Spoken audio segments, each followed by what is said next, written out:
Imagine spending 24 hours a day for weeks on end surrounded by corpses, living in mud so deep men literally drowned in it, while rats feasted on the dead bodies all around you. This wasn't some horror movie. This was the daily reality for millions of soldiers in World War I. The trenches of the Western Front weren't just a military tactic. They were a living nightmare that pushed human endurance beyond anything we could comprehend today.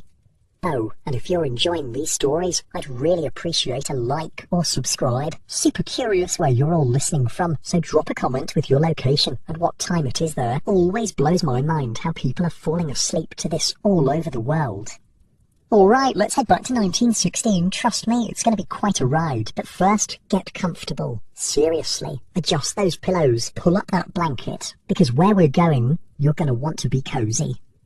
So congratulations, you just woke up in a frontline trench on the Western Front of World War I. Your eyes flutter open to darkness. The air is damp and cold, seeping through the rough wool of your uniform. You're not in a bed, you're wedged into a small dugout carved into the clay wall of the trench, just deep enough for your body. The hard-packed earth beneath you has numbed your hip, and there's a persistent dripping of water from somewhere above, landing with maddening regularity just inches from your face, not like your comfy bed right now. The first thing that hits you is the smell. Dear God, the smell. It's a horrific cocktail of unwashed bodies, human waste, rotting corpses, cordite from spent ammunition, and a sickly sweet odour of gangrene from wounded men. You'll never forget this smell as long as you live. You'll never fully wash it from your nostrils or your memory. You reach up and feel something crawling in your hair. Lice. They're everywhere. In your hair, your clothes, your bedding. They bite constantly, causing a maddening itch that never stops. The men call it the trench curse. You'll spend hours chatting, crushing lice between your thumbnails, but they always come back. Always. The dugout is small, carved into the side of the trench where you sleep when you're not on watch. It's reinforced with whatever could be scrounged, wooden planks, corrugated metal, sometimes even doors or furniture from destroyed villages nearby. In winter, it's freezing. In summer, it's stifling. It's never comfortable, but it's the closest thing to safety you'll find out here. Slowly, painfully, you pull yourself up and out of your dugout. Your uniform is damp, always damp. Your boots squish in the mud as you stand fully in the trench. It's dawn, which means it's time for stand to, the most dangerous time of day when everyone must be alert at the firing step, rifles ready in case of a dawn attack. The trench itself is about 7 feet deep and 6 feet wide, zigzagging for miles to prevent enemy fire from shooting straight down the line. The walls are supported by sandbags and wooden planks, though in many places they've collapsed from rain or shell fire. Duckboards, wooden slats cover the bottom in an attempt to keep your feet above the mud and water, but it's a losing battle. When it rains heavily, the water can rise to your knees or higher. You're not alone. All along the trench, other men are emerging from dugouts and funk holes, bleary-eyed and exhausted. Some have been on night watch and look even worse than you feel. Their faces are gaunt, bearded, with thousand-yard stares that seem to look right through you. These are the faces of men who have seen too much. Bloody hell, another day in paradise, mutters the man next to you, a grizzled corporal with a Manchester accent. His name is Thomas, you remember. He's been here for 14 months already. Better get your gear sorted before the sergeant comes round. You check your equipment. 303 is wrapped in cloth to keep the mud out of the mechanism. It needs to be cleaned daily, sometimes hourly, to prevent jamming. Your gas mask hangs around your neck in its canvas bag. It must always be within reach. Your helmet sits heavy on your head and your pockets are stuffed with extra ammunition. You carry a bayonet, a small shovel called an entrenching tool, a canteen of water, and emergency iron rations for when regular supplies can't get through. Suddenly, a whistle blows. Everyone freezes. 3 short blasts. Gas alert. Your heart pounds as you fumble for your gas mask, hands shaking. You've been trained for this, but the terror never diminishes. The mask is made of canvas with glass eyepieces and a filter at the front. It's claustrophobic and makes it hard to breathe, even when there's no gas, but without it, you're dead. False alarm, calls a voice from further down the line. Just testing. Keep your wits about you, lads. The masks come off, but the fear lingers. Gas is the most dreaded weapon out here. Chlorine that burns your lungs and drowns you from the inside. Phosgene that kills hours after exposure, giving you time to realise you're dying. Mustard gas that burns your skin and blinds your eyes. You've seen men die from gas, their faces turned blue, frothing at the mouth, begging for air that won't come. Breakfast, comes the call, and men shuffle toward the cooking area, just a small alcove where a soldier stirs a pot over a carefully shielded flame. No smoke can rise visibly, or it will draw enemy fire. You're handed a tin mug of tea, strong, sweet, and hot. A true luxury out here, then a scoop of watery porridge and a hunk of bread that's slightly stale but edible. The bread often arrives from the rear already mouldy, especially in summer, but hungry men scrape off what they can and eat the rest. As you eat, rats scurry boldly across the trench floor. They're enormous, fattened on a diet of corpses and completely fearless. Some are as big as cats. Men tell stories of waking to find rats gnawing on their boots, or worse, their faces. At night, you can hear them squealing and fighting just inches from where you sleep. The cats that were brought in to control them have long since been killed by gas or shell fire.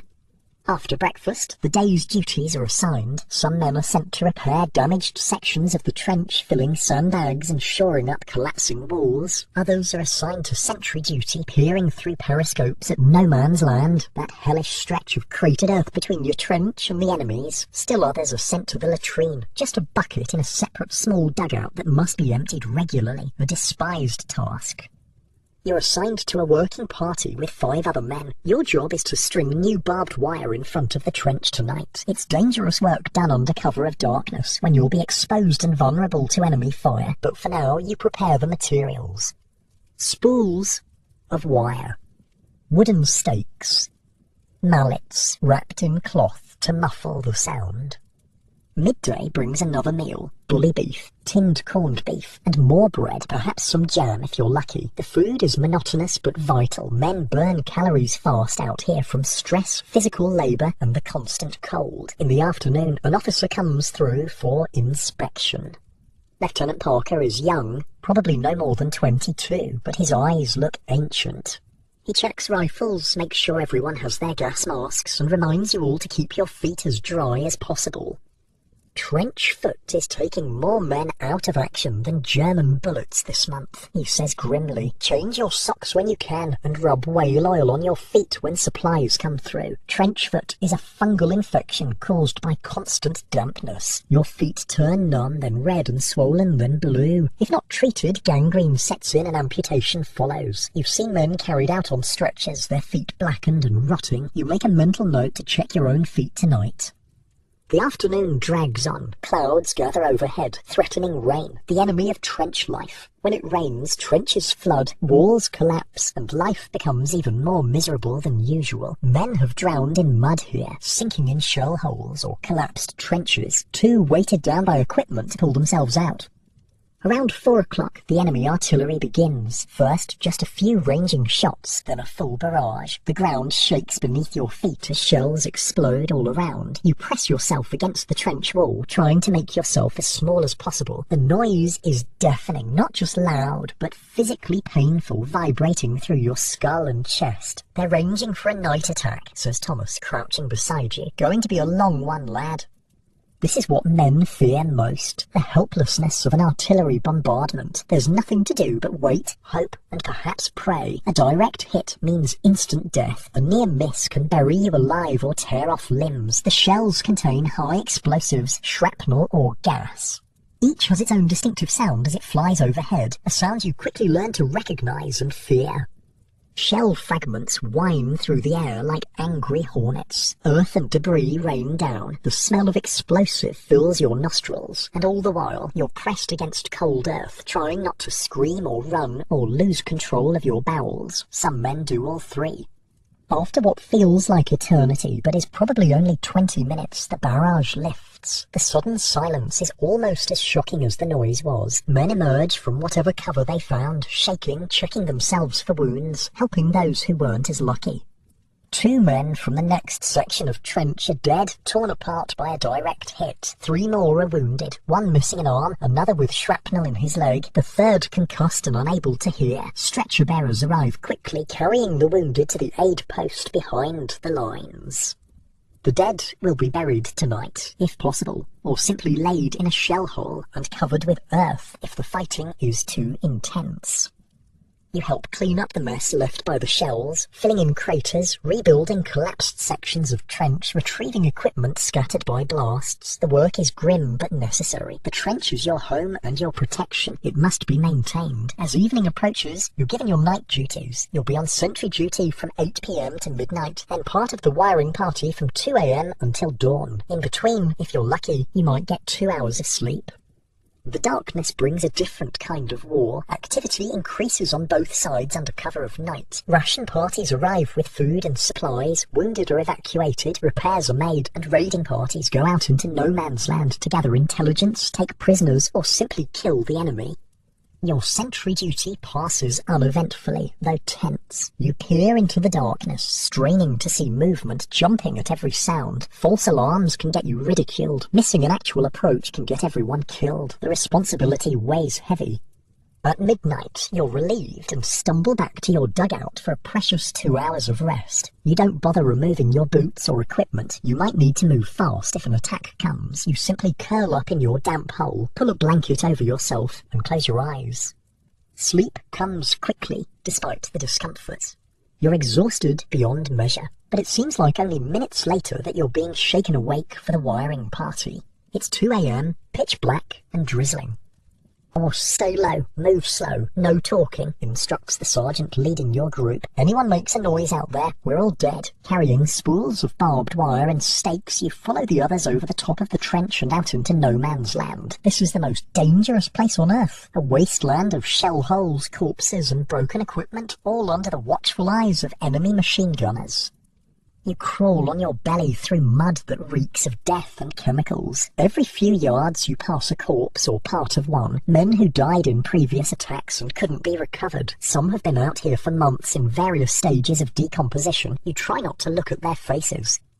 The work is painful and terrifying. Barbed wire tears at your hands even through gloves. Every sound, the clinking of wire, the soft thud of a mallet on a stake, seems impossibly loud in the darkness. Enemy flares occasionally light up the sky, and when they do, everyone freezes, becoming part of the landscape until darkness returns. It takes 3 hours to string a new line of wire. 3 hours of crawling through hell, expecting death at any moment. When you finally make it back to your trench, your uniform is caked with mud and blood from both the barbed wire and the decomposing bodies you had to crawl past.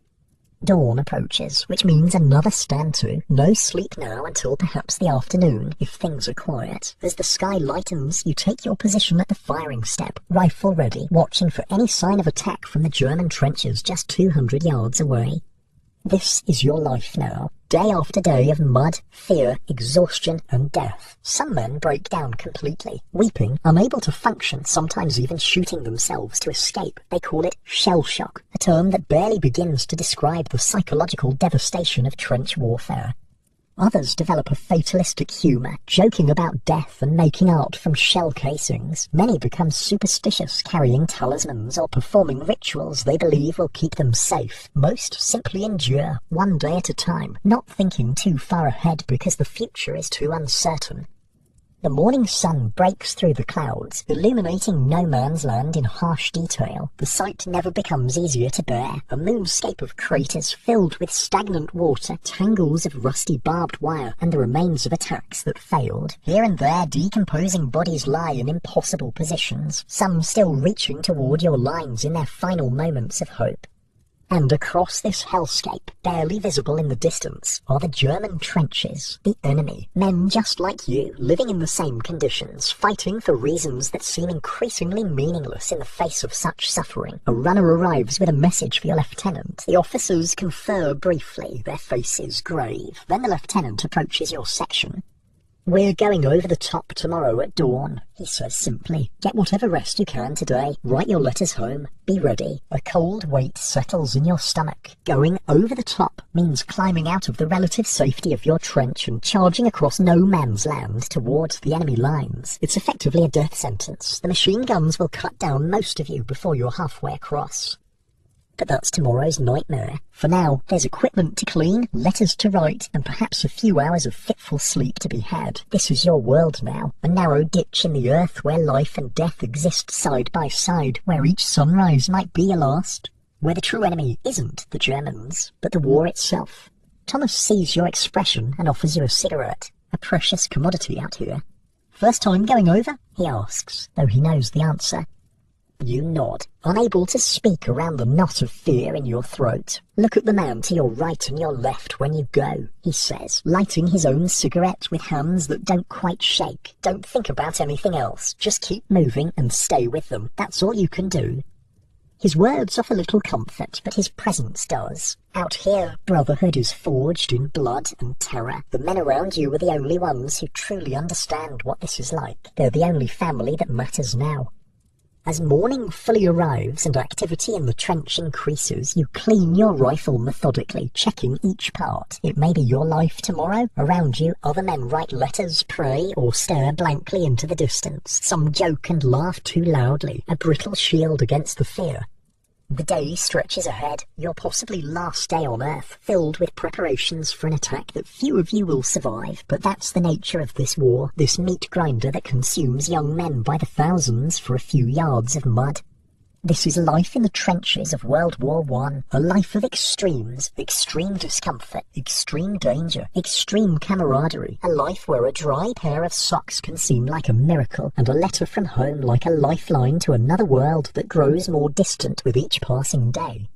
Dawn breaks on another day in the trenches. The morning routine is the same every day, no matter where you are along the vast Western Front. From the English Channel to the Swiss border, hundreds of thousands of men rise in the pre-dawn darkness and prepare for the most dangerous time of day. Or stand to. The whispered command passes down the line. Every available man must be at his post, rifle loaded, bayonet fixed, ready to repel an attack. Dawn and dusk are when attacks most commonly come, so these are times of heightened vigilance. You take your position at the fire step, a narrow ledge cut into the forward wall of the trench that allows you to peer over the parapet at no man's land. Your body aches from yesterday's labour and the cold, damp night, but you force yourself to focus. Lives depend on it.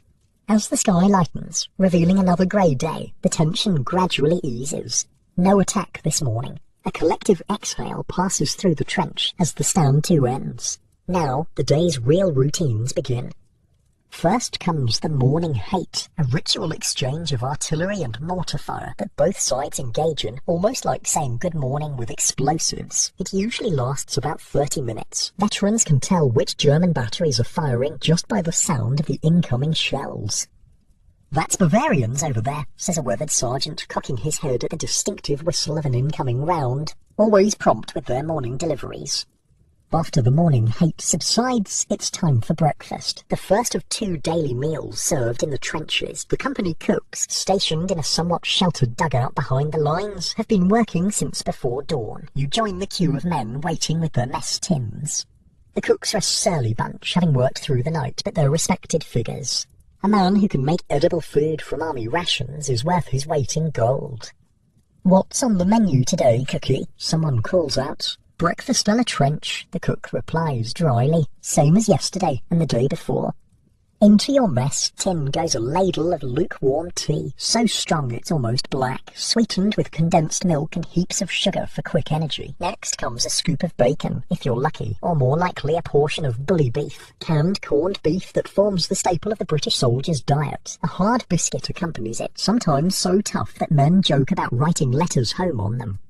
"Beats what the Germans are eating," says the man next to you, chewing determinedly on his biscuit. "Heard they're on turnip bread now." Food shortages on the German side have indeed become severe, with flour being cut with ground-dried turnips to make their bread. Finding a relatively dry spot to sit, you eat quickly. The food is monotonous but filling, providing the calories needed for the physical labour of trench life. In your pocket, you carry an iron ration, emergency food to be used only if regular supplies can't get through. It consists of a small tin of bully beef, some biscuits, and a bit of tea and sugar. Men who eat their iron rations without permission face severe punishment.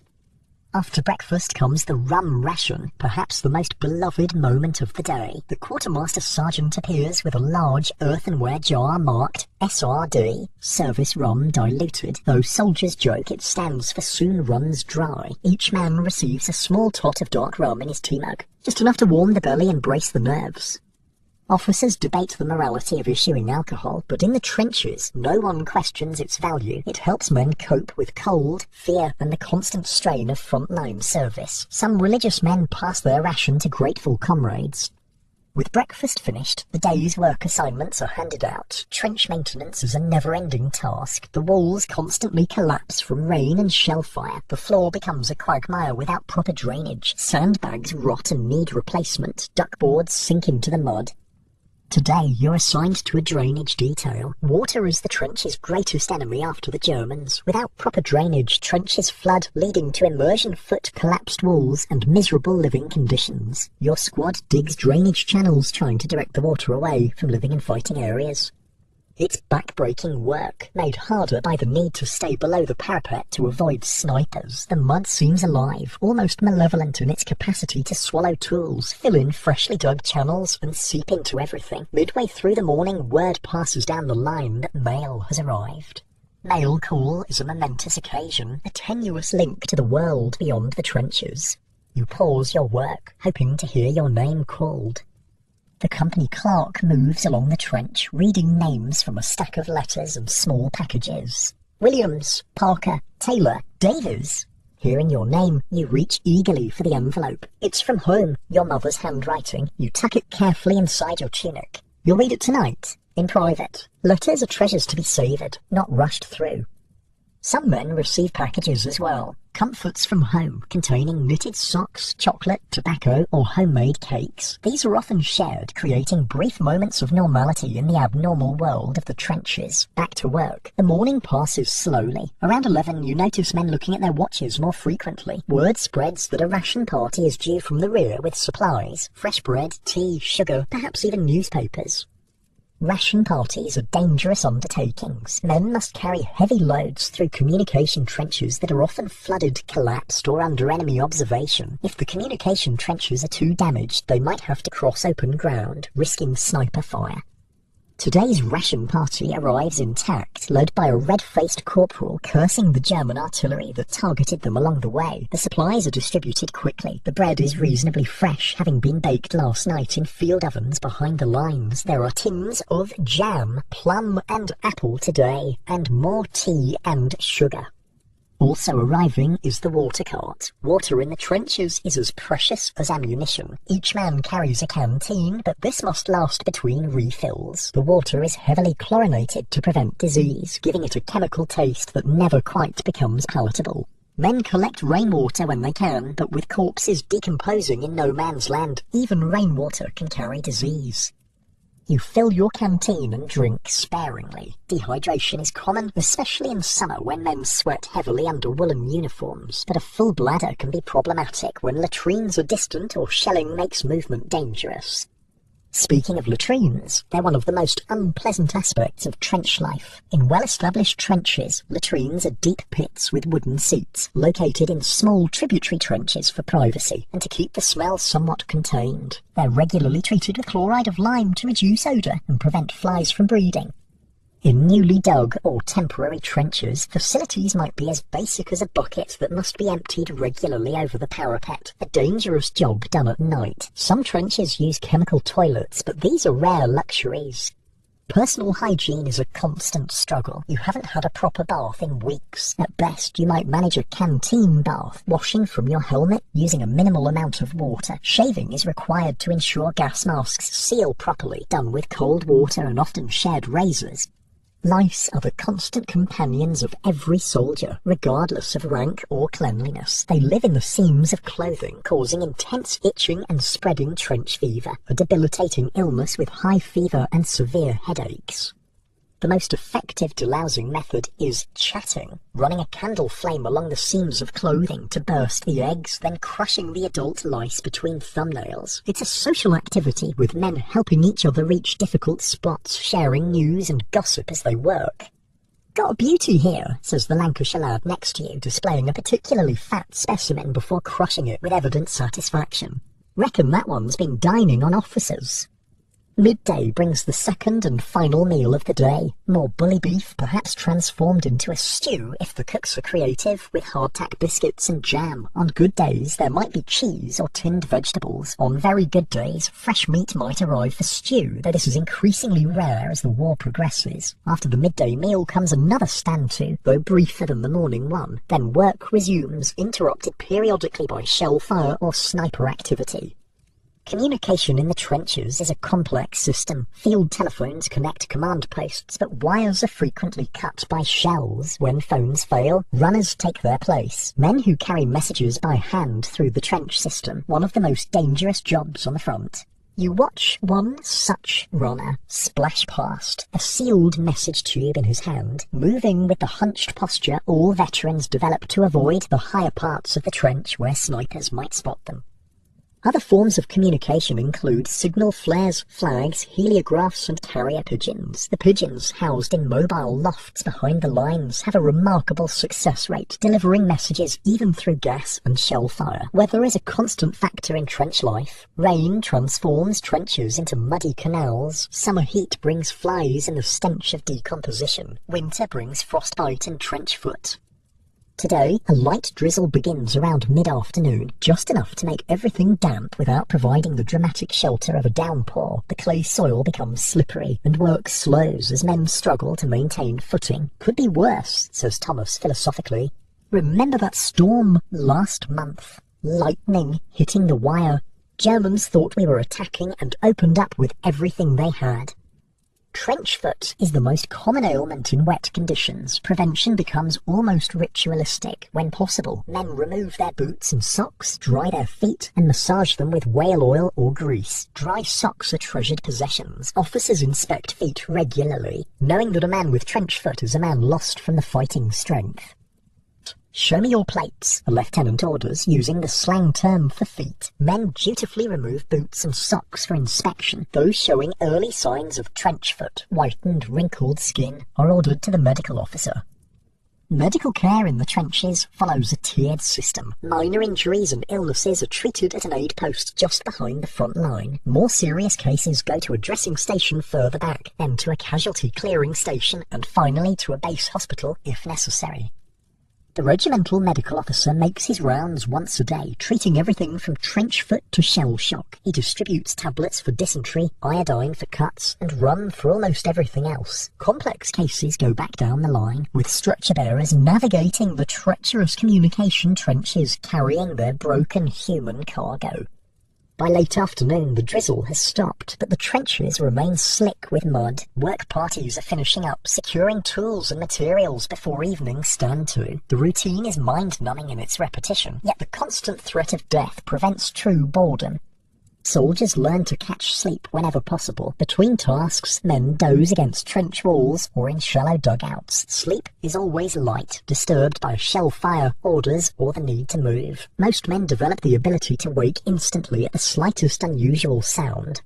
As evening approaches, activity increases. Ration parties arrive with the day's second food delivery. Wounded are evacuated under cover of growing darkness. Relief troops might arrive, allowing some men to rotate to support or reserve trenches for a brief respite from the front line.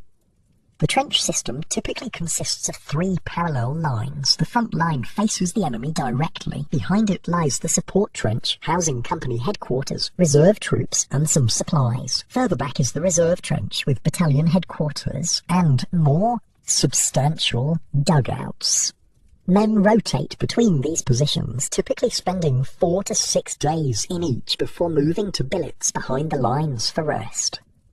Relief is a carefully orchestrated process. Incoming troops arrive with guides who know the trench layout. They're briefed on recent enemy activity, dangerous areas, and ongoing work. Equipment checks ensure gas masks and ammunition are sufficient. Then the outgoing troops depart quietly, leaving the newcomers to settle in. But there's no relief scheduled for your unit tonight. You'll remain in the front line for at least 3 more days before rotating back.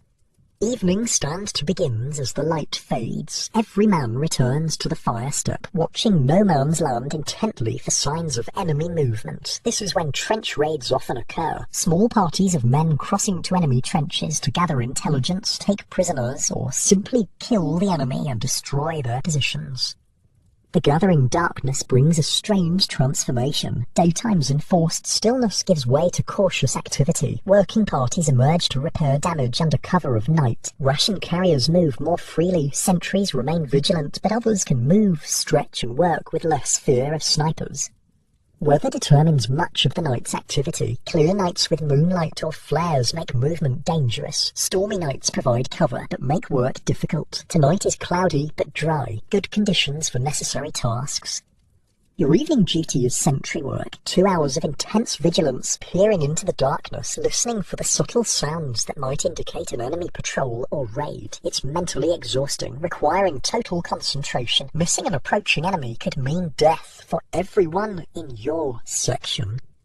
Sentries work in pairs when possible, helping each other stay alert. The standard routine is 1 hour on, 1 hour off. An hour watching, then an hour standing by, ready to respond if needed. This prevents the mental fatigue that leads to mistakes.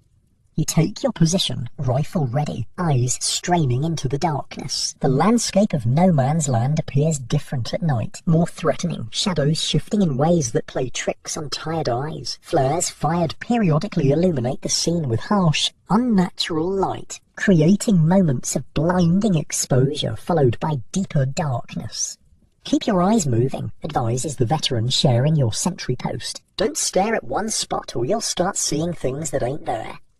The hours pass slowly. Every rustle in the wire, every shadow movement demands attention. Is it an enemy patrol or just a rat moving among the corpses? The wrong decision could be fatal.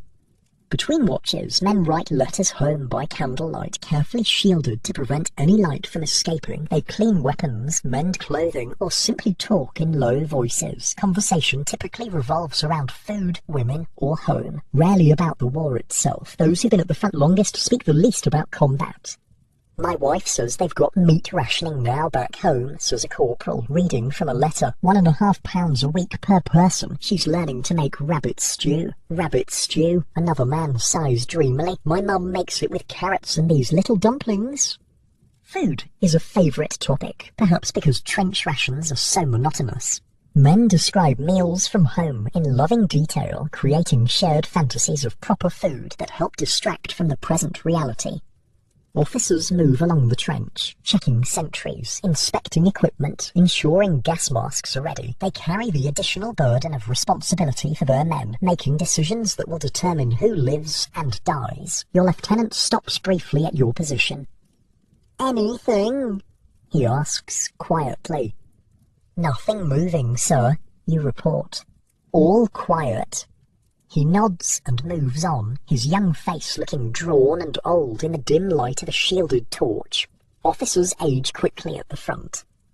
Around midnight, your sentry duty ends. You're relieved by the next watch and make your way to your dugout for a few hours of precious sleep. The dugout is crowded with men from your section, some already asleep, others writing letters or playing cards with a carefully shielded candle providing minimal light. You find your space, barely enough room to stretch out, and settle in, using your pack as a pillow. Despite the discomfort, exhaustion pulls you towards sleep. The last sounds you register are the distant crump of artillery, the scurrying of rats, and the soft breathing of men around you. Sleep in the trenches is rarely deep or restful. Dreams are vivid and often nightmarish. Men frequently cry out, reliving attacks or bombardments. Others sleepwalk and must be carefully guided back to safety before they climb over the parapet in their sleep. You wake to the sound of shells, a brief nighttime harassment barrage that the Germans send over every few hours. The explosions are distant, hitting the support trenches rather than your position, but sleep is impossible during shell fire. Around you, other men are awake too, listening to the familiar whistle crump sequence, gauging distance and direction with the expertise of unwilling professionals.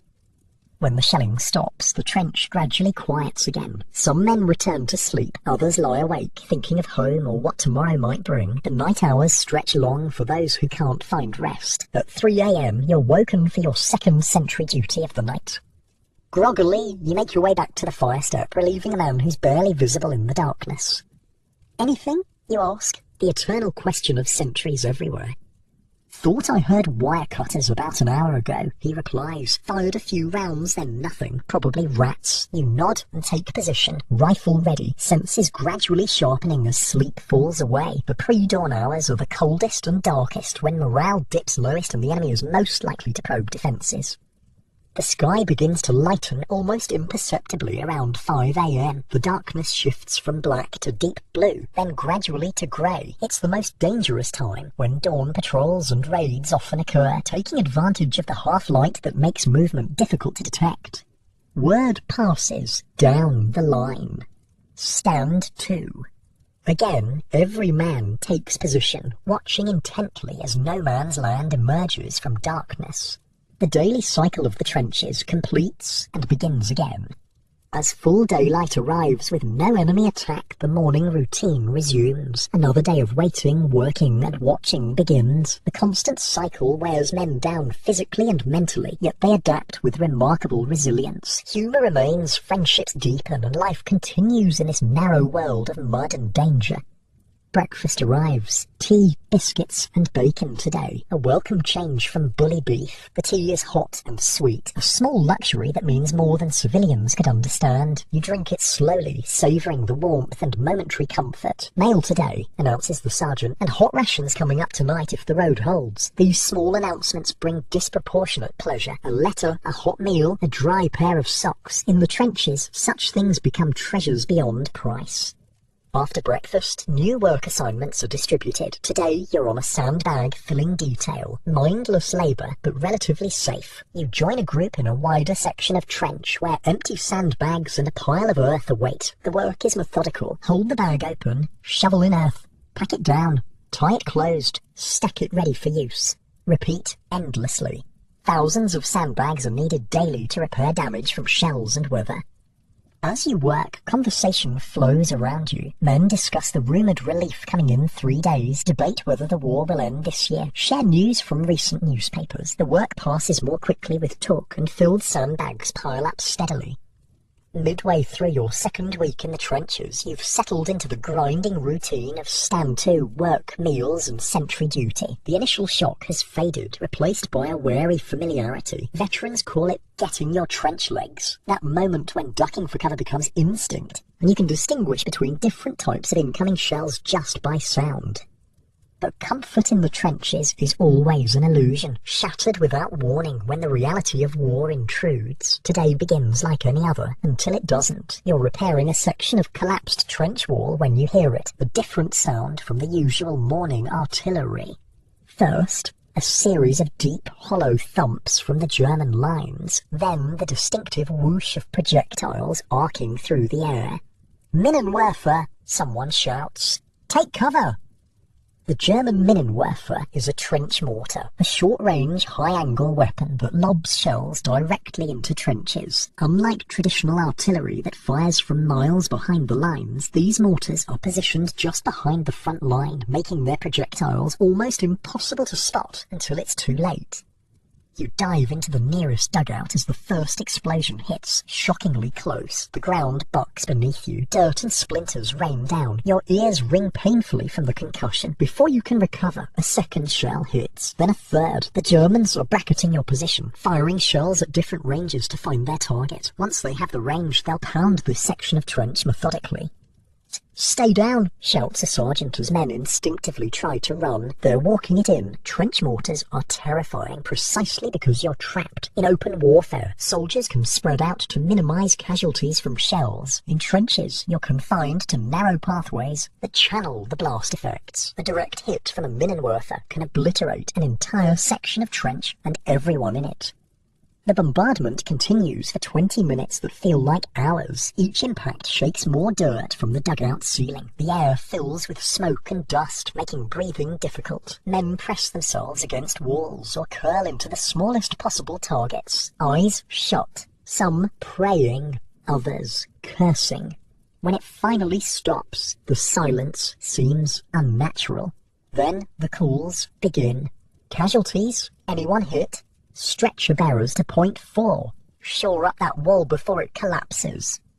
You emerge cautiously from the dugout. The trench landscape has changed. Where there was a functioning fire step, there's now a cratered gap. A communications dugout has collapsed entirely. 2 men are pulling a third from the debris, his face covered in blood but miraculously still alive. This is the brutal arithmetic of trench warfare. Hundreds of shells fired to kill or wound a handful of men, but over time the casualties accumulate. The German artillery has different types of shells for different purposes. High explosive shells demolish structures and defences. Shrapnel shells burst in the air, spraying metal fragments downward. Gas shells release clouds of poison. The Germans aren't the only ones with artillery, of course. Behind your lines, British guns reply to the German barrage. The 18-pounders fire rapid, flat trajectory shells good for wire cutting and targeting infantry. The larger howitzers lob heavier shells in high arcs to reach German dugouts and rear areas. Counter-battery fire, explains a corporal as the British guns thunder. They're trying to knock out those mortars. Artillery is the great killer of this war, responsible for more casualties than any other weapon. Men fear it more than rifle fire, or even machine guns, because it's so impersonal and inescapable. There's no defence except to dig deeper and hope for the best. As you help clear debris from the collapsed section, an officer appears with a working party. "We need to get this repaired before nightfall," he says, surveying the damage. Jerry will follow up with a raid if he thinks he's created a weak point. Raids are a constant feature of trench warfare. Small groups of men who cross no man's land to enter enemy trenches, kill defenders, take prisoners for interrogation, and gather intelligence about defences. Both sides conduct them regularly, creating a constant state of tension, especially at night. The work to repair the trench is urgent and dangerous. The Germans might resume shelling at any time, targeting repair crews specifically. You fill sandbags rapidly, passing them to men rebuilding the parapet. Others salvage usable duckboards and support timbers from the wreckage. As you work, a rumour passes down the line. The neighbouring regiment suffered a gas attack before dawn. Chlorine or phosgene, no one's sure. Several men dead, dozens sent to the rear with burned lungs. Gas is perhaps the most dreaded weapon on the Western Front. Introduced by the Germans at the Second Battle of Ypres in 1915, it was quickly adopted by all sides despite international agreements banning its use. Different types produce different effects, all horrific. Chlorine gas burns the lungs and drowns victims in their own fluids. Phosgene does similar damage, but more slowly, sometimes letting men walk away seemingly fine, only to collapse and die hours later as their lungs fill with liquid. Mustard gas blisters skin and blinds eyes in addition to damaging the respiratory system. Gas attacks typically begin with a strange hissing sound as cylinders release their contents. The gas forms visible clouds that drift with the wind toward enemy trenches. Later in the war, gas shells that could be fired from artillery became more common, giving less warning than cylinder releases. Your gas mask hangs around your neck in its canvas bag, a constant companion. Early masks were primitive, sometimes just gauze pads soaked in urine, which contained chemicals that neutralized chlorine. By your time in the trenches, the small box respirator has become standard issue, a mask connected to a filter box containing charcoal and chemicals that neutralize various gases. Gas drills are conducted regularly. You can don your mask in less than 6 seconds, not from any natural talent, but because failing to do so means death or permanent disability. Men with damaged lungs from gas are pitied more than amputees. At least a man missing a limb can breathe without feeling like he's drowning. By midday, the trench section is roughly repaired. Not pretty, but functional. You're rotating back to your dugout for a brief rest when the call comes. Sniper, keep down at junction 4. Every trench system has its dangerous spots, places where the design provides less protection or where enemy snipers have particularly good fields of fire. These become known to veterans who warn newcomers repeatedly.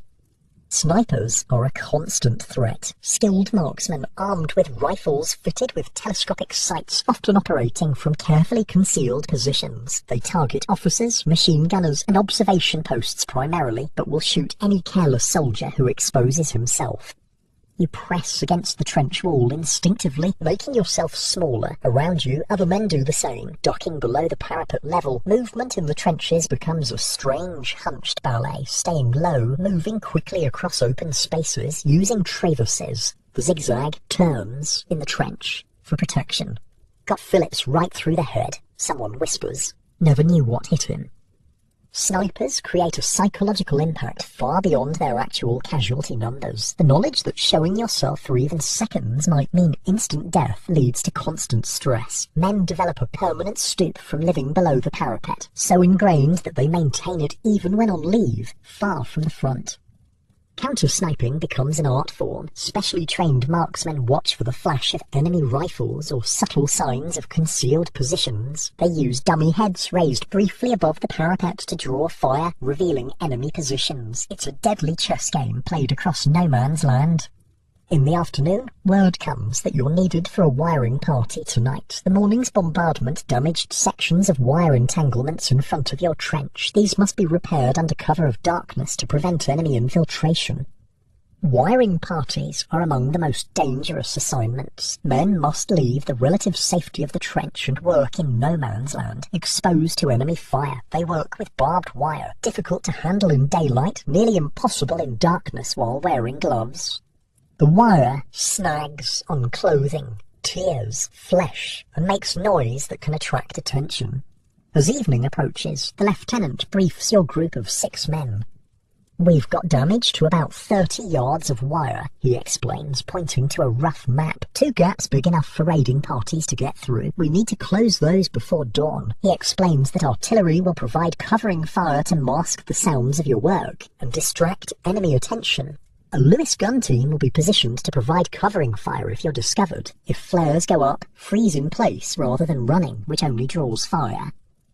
The equipment is prepared. Spools of barbed wire, wooden stakes, mauls wrapped in cloth to deaden the sound, wire cutters to remove damaged sections. Each man also carries his rifle and ammunition, plus grenades for emergency defense. As darkness falls, final preparations are made. Faces are blackened with burnt cork to reduce visibility. Anything that might reflect light or make noise is secured. The password and response for the night are issued to help identify friendlies in the darkness.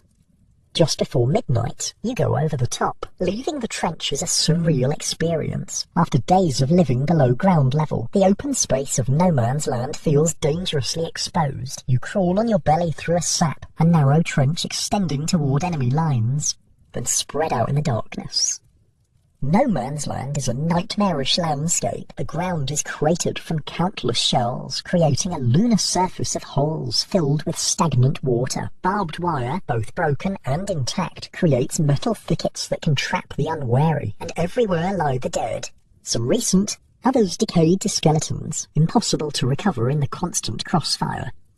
The work is painfully slow. Each movement must be deliberate and silent. The wire is unwound carefully, new stakes driven with muffled taps rather than proper blows. Damaged sections are cut away, new wire strung in its place. All this done by touch more than sight, in near total darkness, broken occasionally by distant flares.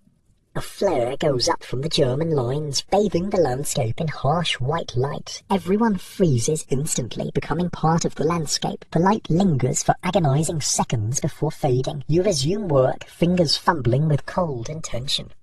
Halfway through the task, disaster strikes. A man to your right gets tangled in the wire. In trying to free himself, he makes too much noise. A German machine gun opens up, sweeping the area with bullets that crack overhead and kick up dirt around you. Down, stay down, hisses the sergeant.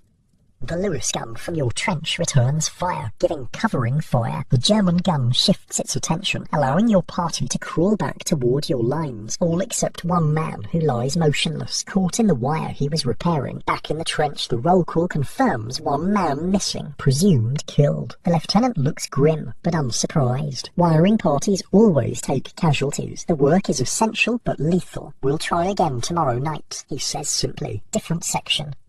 This is the cold calculus of trench warfare. Missions must be completed regardless of losses. The wire is your first line of defense against enemy raids and attacks. Without it, you're vulnerable to infiltration. Men will die repairing it, but more would die if it failed. Dawn's stand to comes with red-rimmed eyes and bone-deep exhaustion. The night's events replay in your mind. Could you have done something differently? Saved the man who was lost? The veterans say not to think this way. It leads to paralysis or recklessness, both deadly on the front line. Morning brings a new threat. A German airplane flying low over your sector, the distinctive black crosses visible on its wings. Observation aircraft are the eyes of artillery, spotting targets and correcting fire if it sees troop concentrations or identifies command posts. Shells will soon follow. Take cover, comes the order, though there's little extra cover to be had in the trenches. Men press into dugouts and traverse corners, minimising exposure. The Lewis guns, light machine guns that can be fired from the shoulder or a bipod, are brought to bear, tracking the aircraft. They're not designed as anti-aircraft weapons, but occasionally bring down low-flying planes. More often, they simply encourage pilots to keep their distance.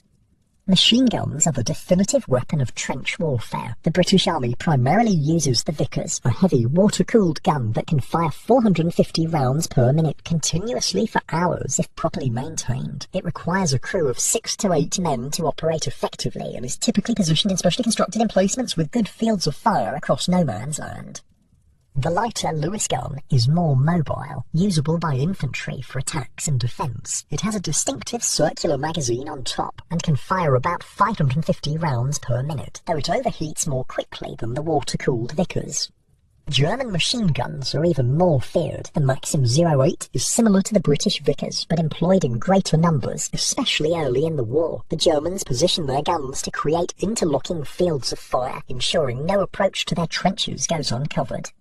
These weapons transformed warfare. A single machine gun can stop hundreds of attacking infantry, turning even the bravest charge into a suicidal advance through sheets of bullets. They're why frontal assaults are so costly and why the war has bogged down into trench stalemate. The airplane passes without incident, but the morning is broken by a different kind of attack. A trench mortar bombardment followed by a German raiding party. They hit a section of trench about 200 yards from your position, a brief, violent clash of grenades, bayonets and pistols in the confined space. The raid is repulsed, but not before the Germans capture 2 prisoners and kill several defenders. Prisoners are valuable sources of intelligence. They'll be interrogated about unit identifications, troop strengths and planned operations. This is why raids occur so frequently. Both sides constantly need updated information about their opponents. After the raid, tension remains high all day. Raids often precede larger attacks, probing for weaknesses and gathering final intelligence. Every man is more alert, watching the German lines for signs of preparation. Artillery exchanges increase in intensity. The familiar ranging shots of Morning Hate expand into sustained bombardment of rear areas, targeting approach routes, command posts and artillery positions. Your own guns reply vigorously, suggesting they've identified valuable targets.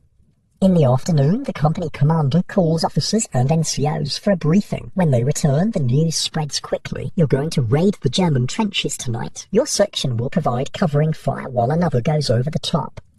Preparations begin immediately. The raiding party, 12 men and an officer, clean their weapons meticulously and blacken all metal parts to prevent reflection. They're issued extra grenades and trench knives, short, vicious blades designed for close-quarter fighting in the confined spaces of enemy trenches.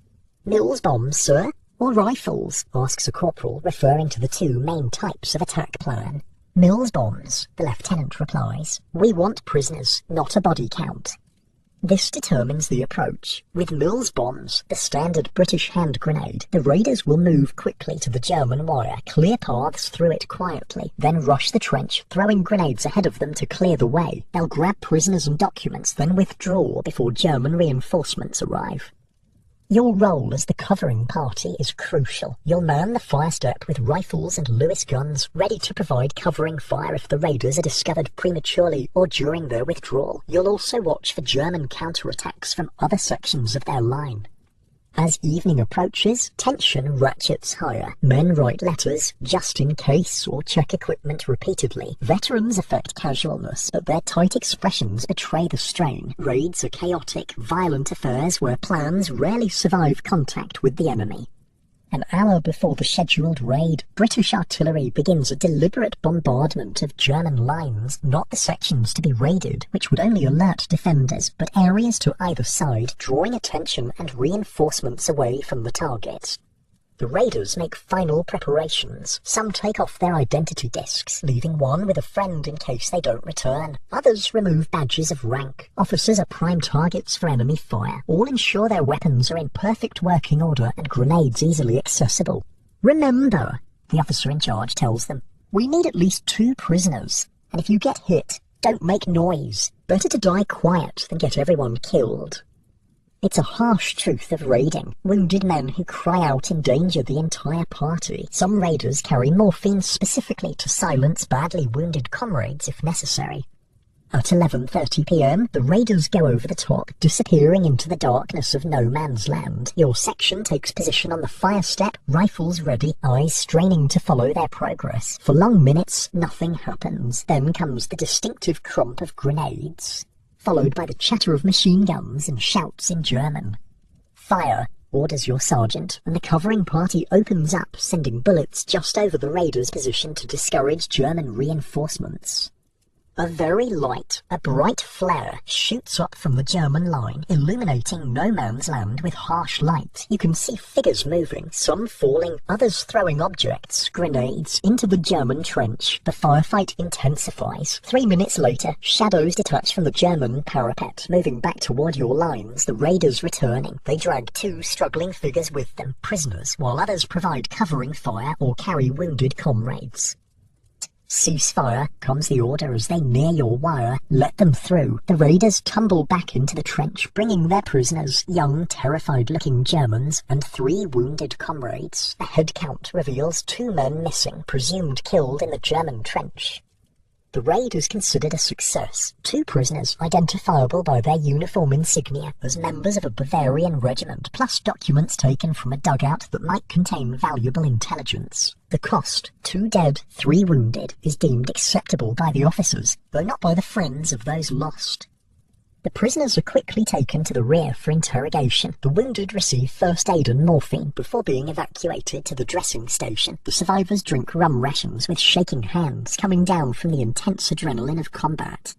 Combat in the trenches is nothing like the heroic charges depicted in recruiting posters. It's close, desperate fighting in confined spaces, often in near darkness. Bayonets are less useful than shorter weapons, trench clubs, knives, even sharpened entrenching tools. Grenades are thrown around corners before men advance. Machine guns fire down straight sections of trench, cutting down anyone caught in their path.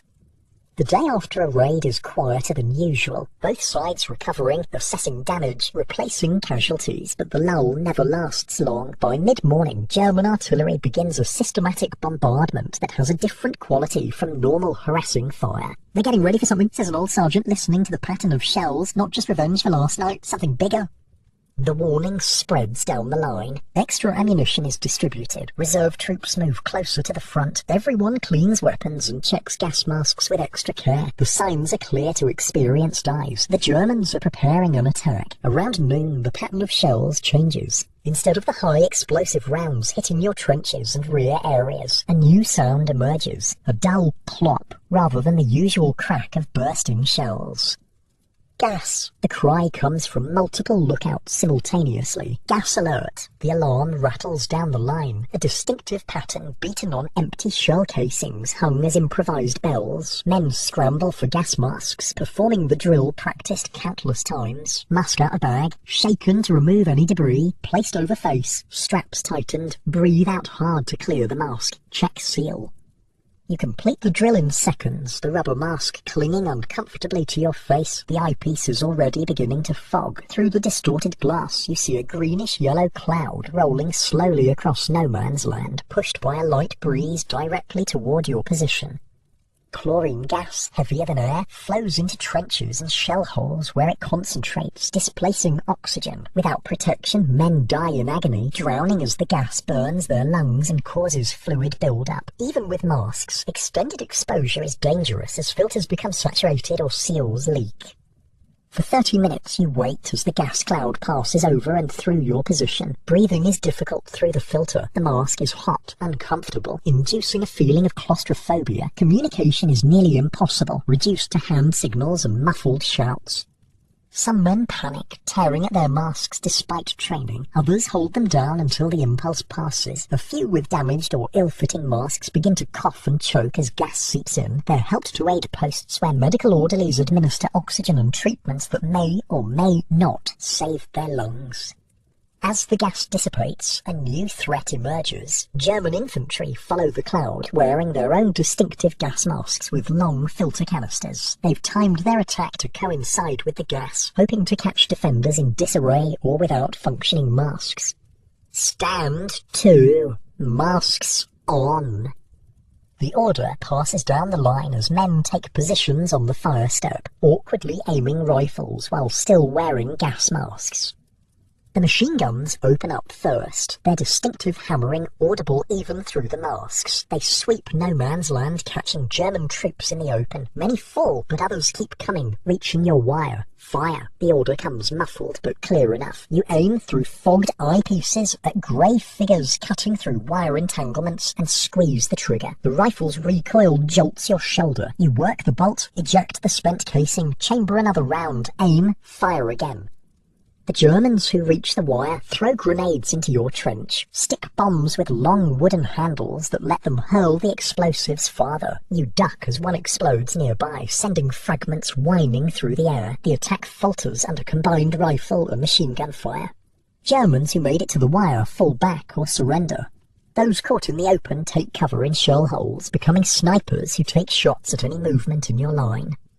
For hours, this stalemate continues, occasional shots from both sides, wounded men crying in no man's land, the lingering effects of gas making breathing difficult even after masks are removed. Only at dusk do stretcher parties venture out under Red Cross flags to collect wounded from both sides. The day's action results in dozens of casualties across your battalion, some from gas, others from bullets and shrapnel. German losses appear heavier. Attacking across open ground is always costlier than defending prepared positions.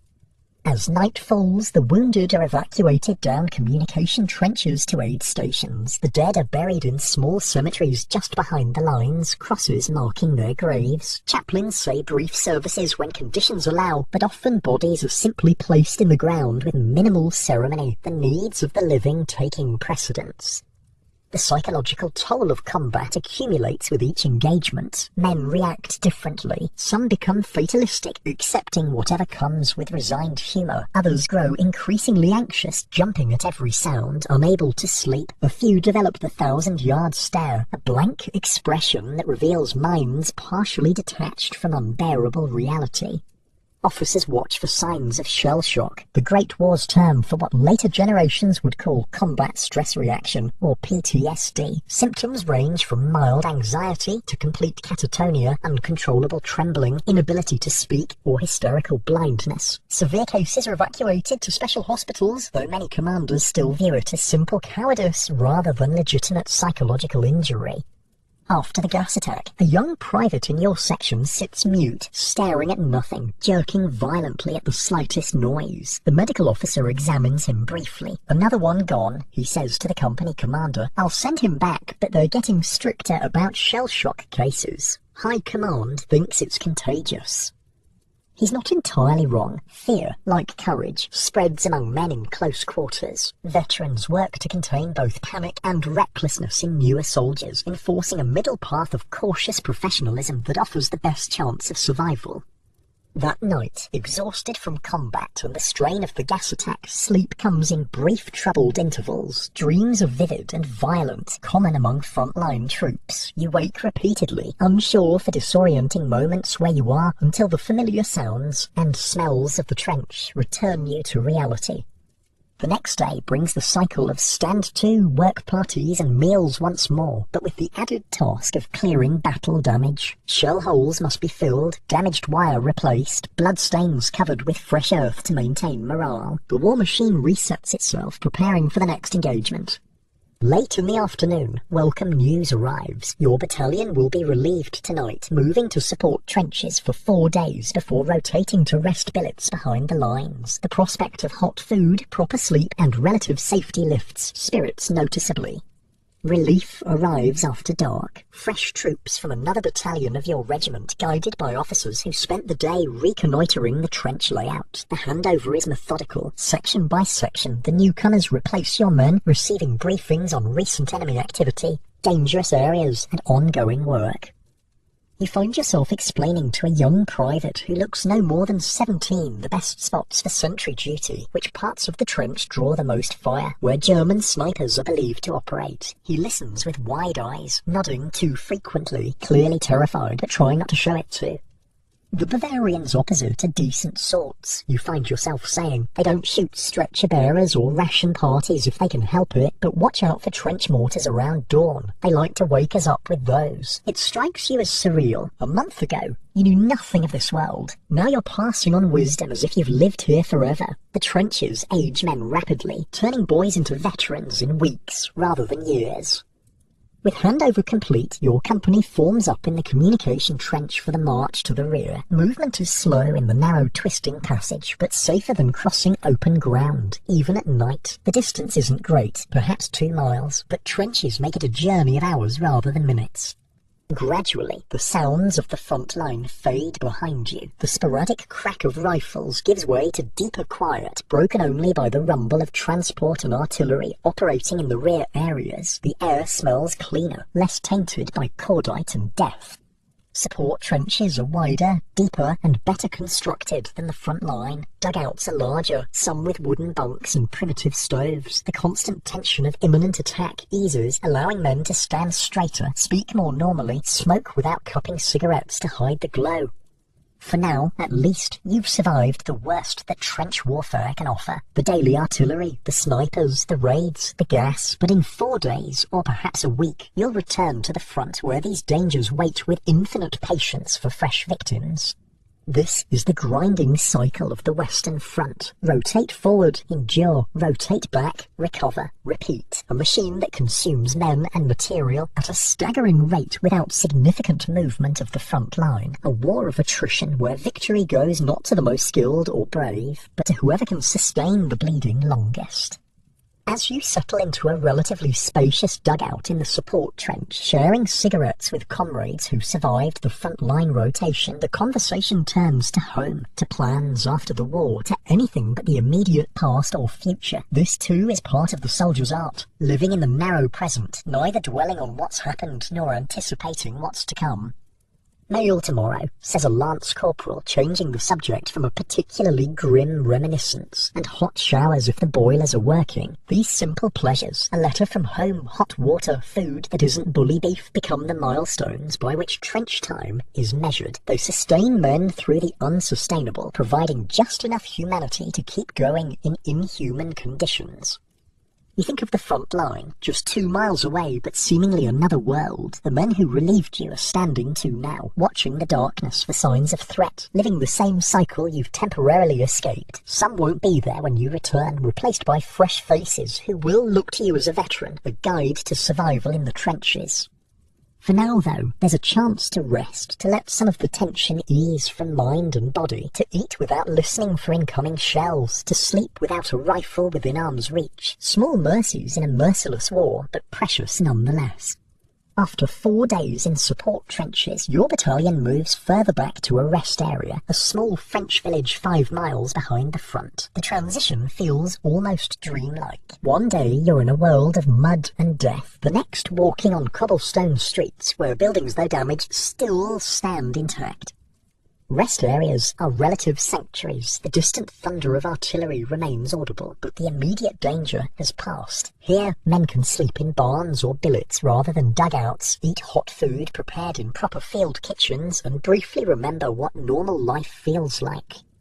Your platoon is assigned to a partially damaged farmhouse. The roof leaks in places and windows are patched with canvas, but it offers solid walls and real floors. Luxuries after weeks of earthen trenches. The farmer and his wife still occupy part of the building, coexisting uneasily with the soldiers who rotate through their home in endless succession. The first priority is cleanliness. A makeshift bathhouse has been set up in a barn with wooden tubs and hot water heated in copper boilers. Men wait in long queues for their turn, eager to be free of the trench filth embedded in their skin and clothes. When your turn comes, you strip off uniform layers stiff with mud and sweat. Attendants take your clothing for delousing, a process involving steam heat that kills the ever-present lice but does little for the smell. You step into water that quickly turns grey but feels like heaven regardless. First proper wash in 23 days, says the man in the next tub, scrubbing vigorously at ingrained dirt. Counted every one of them. Clean and wearing fresh undergarments from your pack, you collect your deloused uniform. It's still worn and stained, but temporarily free of parasites. This cleanliness won't last long once you return to the trenches, but for now, it's a blessed relief from constant itching.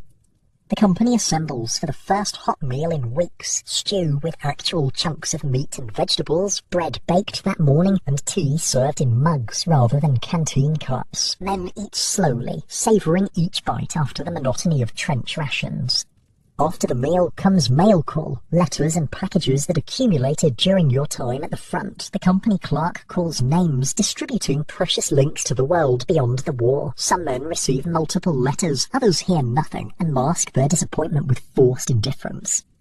Your name is called and you collect 2 letters, one from your mother, another from a friend back home. You tuck them away to read privately later. Letters are intimate connections to normal life, best enjoyed away from the crowd. With basic needs addressed, food, cleanliness, shelter, men settle into the rhythms of rest period. The schedule is more relaxed, but not idle. Mornings still begin with roll call and inspection. Equipment must be cleaned and repaired. There are training sessions to incorporate lessons from recent frontline experience and prepare for the next rotation. But there are also precious hours of free time, opportunities for the simple pleasures that make the war temporarily bearable. In a corner of the farmyard, a group has organised a football match using a ball sent from home and jackets as goalposts. They play with unexpected energy despite their recent exhaustion, cheered on by spectators backing different platoons. 5 francs on B Company, shouts a sergeant waving a crumpled note. Gambling is technically prohibited but overlooked by officers who understand its value for morale. Nearby, other men write letters, play cards, or simply sit in the weak sunshine, faces tilted upward like flowers seeking light. These quiet moments are when the closest friendships form, bonds stronger than those in civilian life, forged in shared extremity. Thomas sits beside you on an empty ammunition crate, carefully cleaning his rifle despite being away from the front. Some habits become too ingrained to break. "Got family, lad?" he asks, not looking up from his work. You tell him about your parents, a sister, the small town where you grew up. He nods, sharing his own story. A wife and young son in Manchester, a job in a textile factory that he'll likely never return to, even if he survives. The war has changed him too much. "Strange thing," he says, squinting at the rifle barrel for any remaining dirt. "I can't write them about what it's really like. Try to, but the words never come right. How do you explain this to people who haven't seen it?" This is a common sentiment. The gap between front experience and home understanding seems unbridgeable. Men write cheerful, sanitized accounts that bear little resemblance to reality, protecting loved ones from truths too harsh to share. In the evening, informal entertainment begins. A corporal with a decent voice sings music hall songs while another accompanies on a battered harmonica. Men join in choruses, momentarily united by familiar melodies that remind them of home. The songs range from sentimental ballads about sweethearts waiting faithfully to ribald marching tunes with lyrics that would shock civilian ears. Soldiers' songs often use humour, however dark, to process experiences too grim for direct expression. "If you want to find the old battalion, I know where they are. I know where they are. If you want to find the old battalion, I know where they are. They're hanging on the old barbed wire. I've seen 'em hanging on the old barbed wire. I've seen 'em hanging on the old barbed wire."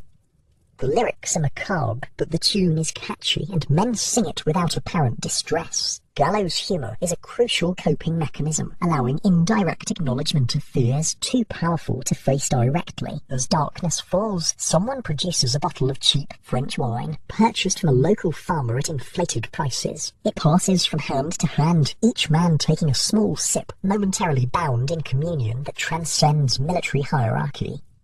In the soft glow of lanterns, faces look younger, less weathered by war. Men speak of home, of plans for when the fighting ends, of small dreams that sustain them through the nightmare of the trenches. "Going to open a tobacconist's shop," says a lance corporal passing the bottle.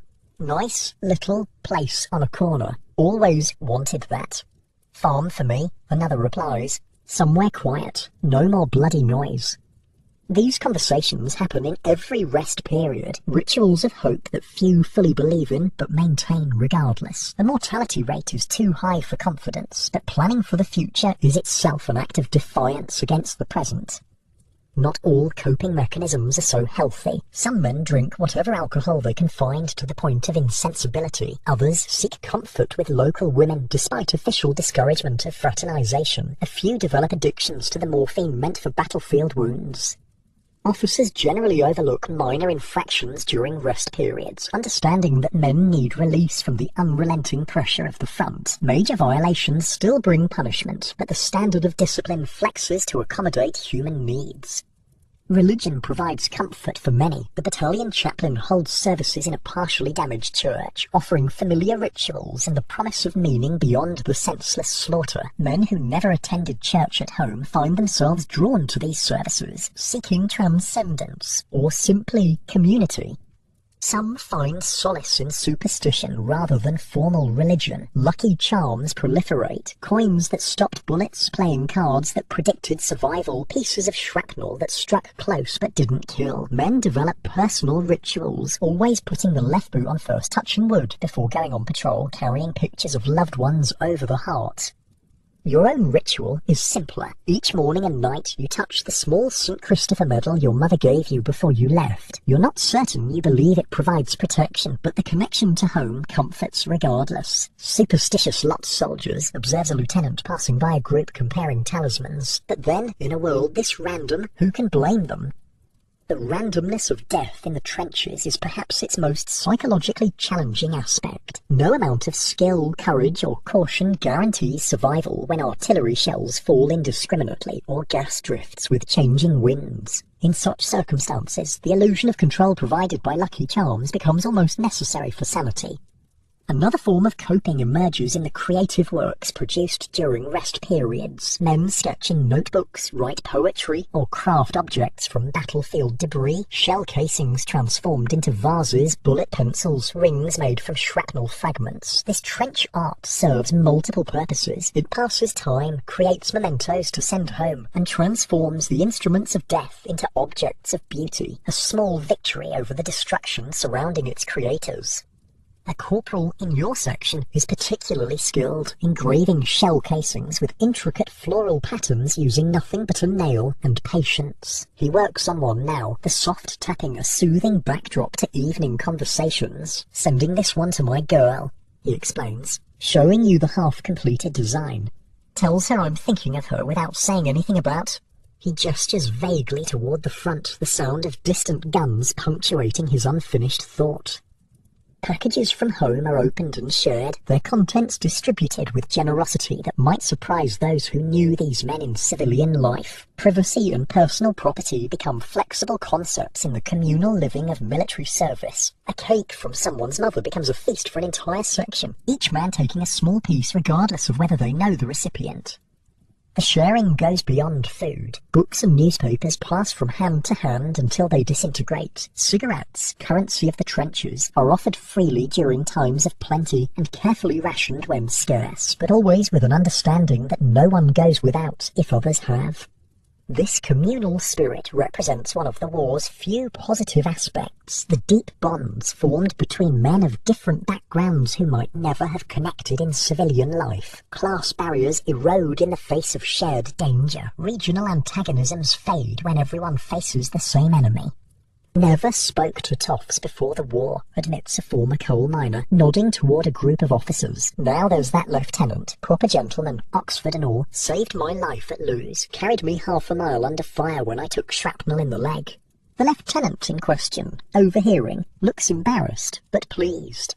You'd have done the same, he says simply. This is often true. Acts of extraordinary courage become almost commonplace, not from any inherent heroism, but from the bonds between men who cannot bear to let their comrades down. Many medals are earned not in attacks against the enemy, but in rescuing wounded friends from no man's land or carrying messages through artillery barrages. As night deepens, men drift toward sleeping quarters. The farmhouse offers real straw mattresses, luxury beyond imagining after trench dugouts. Men settle in, some reading letters by candlelight, others already asleep, a few softly conversing about everything except the war.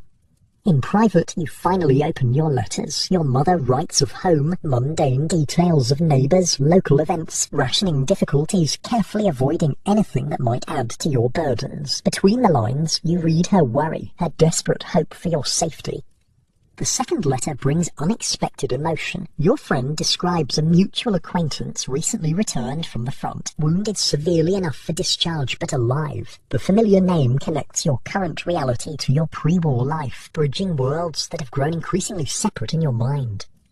Letters finished, you tuck them into your tunic pocket, close to your heart. They'll be read repeatedly in the coming weeks, especially during difficult moments at the front. Words from home provide anchors to normality when the world consists only of mud, fear, and death. Sleep comes easily in the relative quiet and safety. For once, dreams might be peaceful rather than replaying trench horrors in endless variation. The body begins healing from strains and minor injuries accumulated during frontline service. The mind, too, recovers slightly from constant vigilance, though never completely. The next morning brings a welcome announcement. The rest period will include a concert party tonight. These entertainment troupes, composed of soldiers with theatrical or musical talent, travel between rest areas, performing variety shows that briefly transport audiences away from the war. The day passes in training exercises and equipment maintenance, but anticipation builds for the evening performance. A barn has been cleared and basic staging constructed from ammunition boxes and planks. Benches made from similar materials provide seating for the audience. After dinner, men file in, finding places on benches or standing around the edges of the improvised theatre. The atmosphere is festive, with smuggled alcohol discreetly shared and cigarettes glowing in the dimness. The show begins with the regimental band playing popular tunes. Then come the comedy sketches, some gently mocking officers with their permission, others parodying the absurdities of army life. Men who've spent weeks in grim silence laugh until tears come, releasing tension they didn't fully recognize they carried. A sergeant with a remarkable tenor voice sings, "Keep the home fires burning," bringing momentary solemnity before a raucous music hall number restores levity. The finale features the entire company in a patriotic song that, despite its propaganda elements, genuinely moves many listeners. For 2 precious hours, the war recedes. Men are transported to music halls and theatres of home, to evenings of simple entertainment, untainted by the shadow of mortality. They applaud enthusiastically, calling for encores that stretch the performance well beyond its planned duration. Walking back to billets afterward, the mood remains lighter than it has been since arriving at the rest area. Men hum snatches of songs or repeat jokes from the sketches. The psychological value of such entertainment far exceeds its modest production values. "Wish we could have something like that at the front," says a young private. "Imagine putting on a show in the trenches." "Germans would enjoy it too much," someone replies dryly. "They'd stop shelling just to listen, and then where would the war be?" The joke draws laughter disproportionate to its humour. Another release of tension, another small victory over circumstances that would otherwise overwhelm. In your billet, conversation continues softly as men prepare for sleep. Topics range widely. Football teams supported in civilian life, favourite foods mothers make, first jobs, girls left behind. The talk is deliberately normal, creating a bubble of ordinariness in the extraordinary circumstances of war. "Strange to think," says Thomas as he settles onto his mattress. "People at home just going about their business, working, eating, sleeping in proper beds. Seems like another world now." It does indeed. The civilian life you left behind has acquired a dreamlike quality, less real somehow than the harsh actualities of the trenches. You wonder, as many soldiers do, whether you can ever fully return to that world, even if you survive physically intact. That's a concern for another day, though. For now, there's the simple pleasure of a straw mattress instead of mud, a roof that mostly keeps out rain, and the absence of imminent danger. These small comforts, once taken for granted, now seem like extravagant luxuries. Sleep comes easily, deeper than any since leaving the front. Around you, men breathe the slow rhythms of genuine rest, temporarily unburdened by the vigilance required for survival in the trenches. For these brief days at least, the war loosens its grip slightly, allowing glimpses of the humanity it otherwise consumes. Tomorrow will bring more training, equipment inspections, and preparation for the return to the front that inevitably awaits. But for tonight, there's peace of a sort, friendship, and the small sustaining pleasures that make the unbearable briefly bearable. The rest period draws to its inevitable close, 7 days behind the lines, a breath of normality between immersions in the abnormal world of the trenches. The final day brings a strange mixture of emotions, reluctance to return to danger, yet also a quiet readiness. The trenches, for all their horrors, have become a familiar environment. In an odd way, they now feel more natural than the civilian world left behind. Morning begins with equipment inspection, more thorough than usual before returning to the front. Officers check rifles meticulously, ensuring each bolt moves smoothly. Each sight is properly aligned. Gas masks receive special attention. A faulty seal or clogged filter means death when chlorine clouds roll across no man's land. Pack extra socks, advises the sergeant, moving between men as they prepare their kit. Weather report says rain coming. Don't want trench foot keeping you from our lovely accommodations up the line. His gallows humour draws tired smiles. After a week of relative comfort, the prospect of returning to mud and danger weighs heavily. Yet few men would admit to fear or reluctance. Professional pride and concern for comrades override personal misgivings. The company quartermaster distributes fresh supplies, ammunition, rations, medical items. Each man receives an extra bandage packet and iodine ampules for wound treatment. These small additions carry an unspoken message about expected casualties that no one acknowledges openly. "Here the Bavarians got relieved," says a corporal, checking his ammunition pouches. "Saxons opposite us now, according to intelligence." This matters. Different German units have different reputations. Bavarians are considered tough but fair opponents who generally respect unofficial truces for ration delivery or casualty evacuation. Saxon troops are less predictable. The change means adjusted expectations and heightened vigilance until the new opponent's patterns become clear. After breakfast, there's time for final letters home. Men write with the particular care of those facing imminent danger, choosing words that might be their last. Some include small tokens, pressed flowers from French fields, sketches of rest billets, trench art crafted during quiet hours. These tangible connections to their lives matter more than words can express. You write your own letter, struggling to convey experiences that seem increasingly untranslatable to those who haven't lived them. How can you explain the strange brotherhood of the trenches, the moments of unexpected beauty amid devastation, the way time distorts under constant threat? In the end, you write mostly of mundane details, the weather, the food, reassurances of your well-being that are partial truths at best. As noon approaches, the battalion forms up for the march back to the line. Packs are adjusted, equipment checked one final time. There's less conversation now, each man turning inward to find whatever mental preparation serves him best.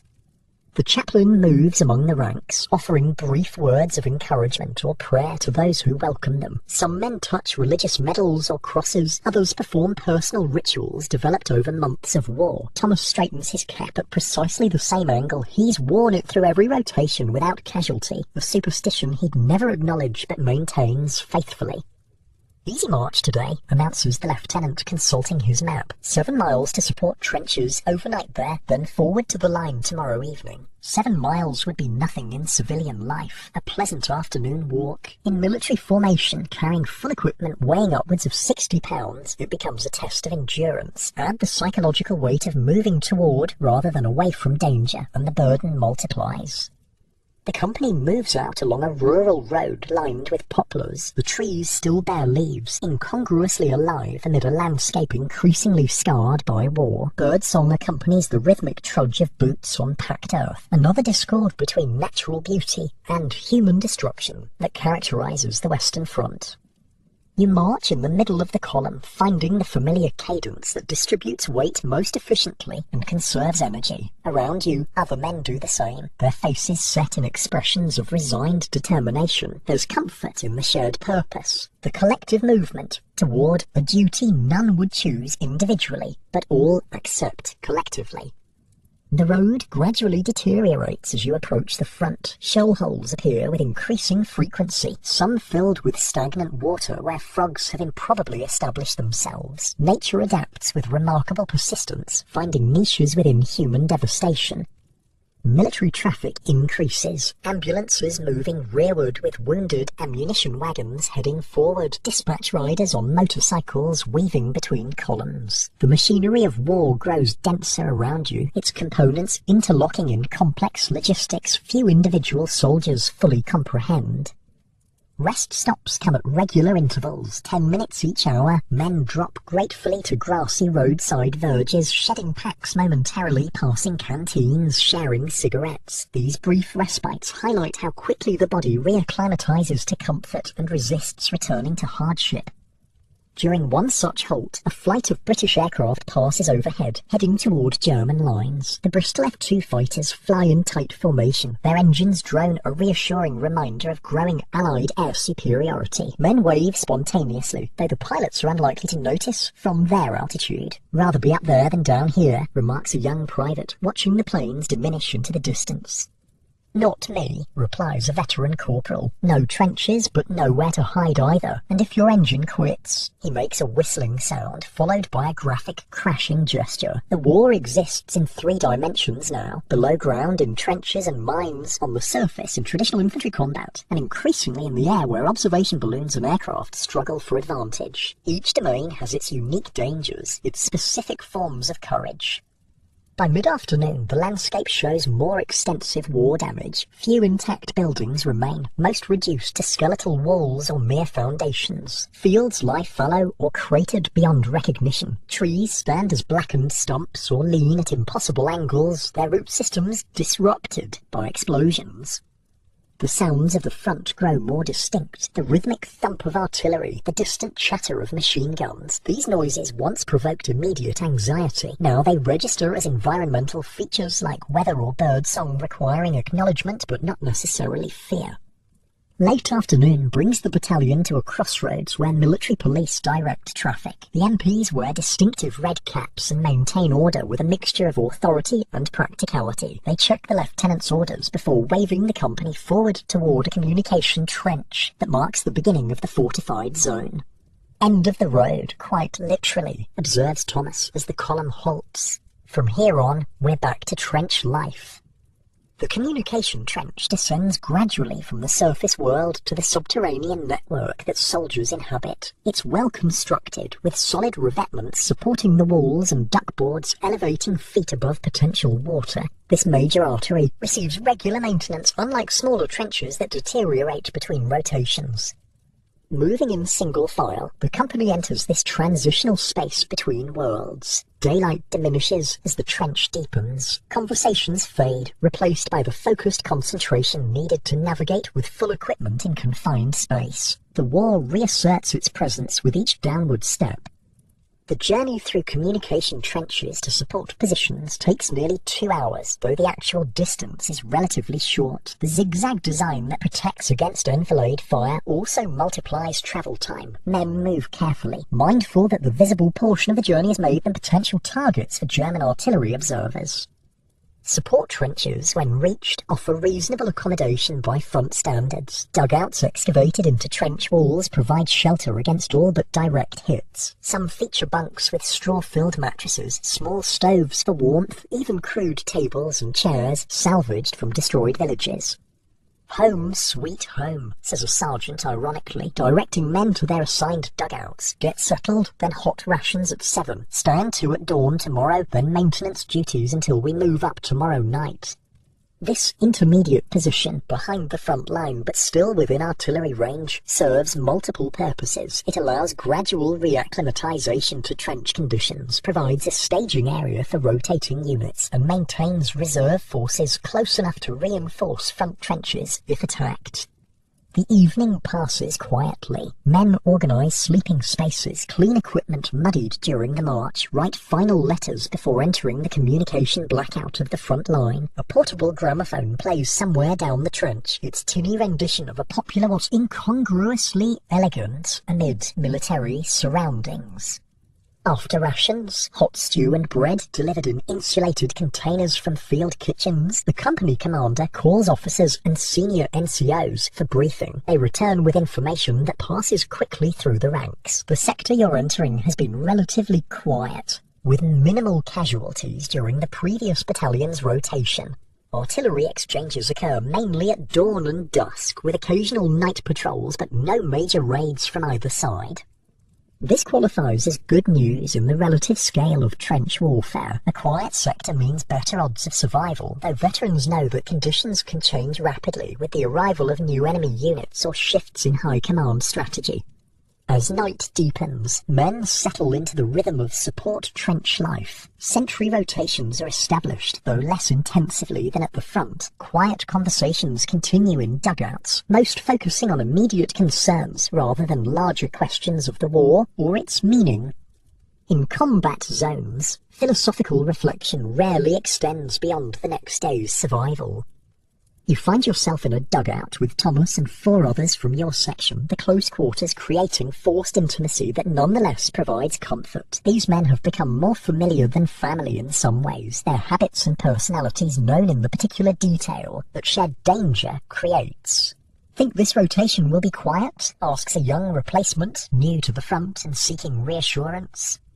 "Never predict," Thomas replies, not unkindly. "Just take each day as it comes. Do your job, watch out for your mates, keep your head down when it makes sense to." This simple wisdom encapsulates much of what experienced soldiers learn. The war's scale and complexity exceed individual comprehension or control. Focus narrows to immediate influences, the few yards of trench you defend, the men directly beside you, the next hour or day rather than weeks or months. Sleep comes easier in support trenches than at the front, though still broken by sentry rotations and habitual vigilance that never fully subsides. Dreams often blend memories of home with frontline experiences in disconcerting combinations that leave men disoriented upon waking. Dawn brings stand to the universal ritual of trench warfare when all men occupy firing positions regardless of location in the trench system. This practice acknowledges the particular vulnerability of dawn and dusk transitions when changing light conditions favour attackers.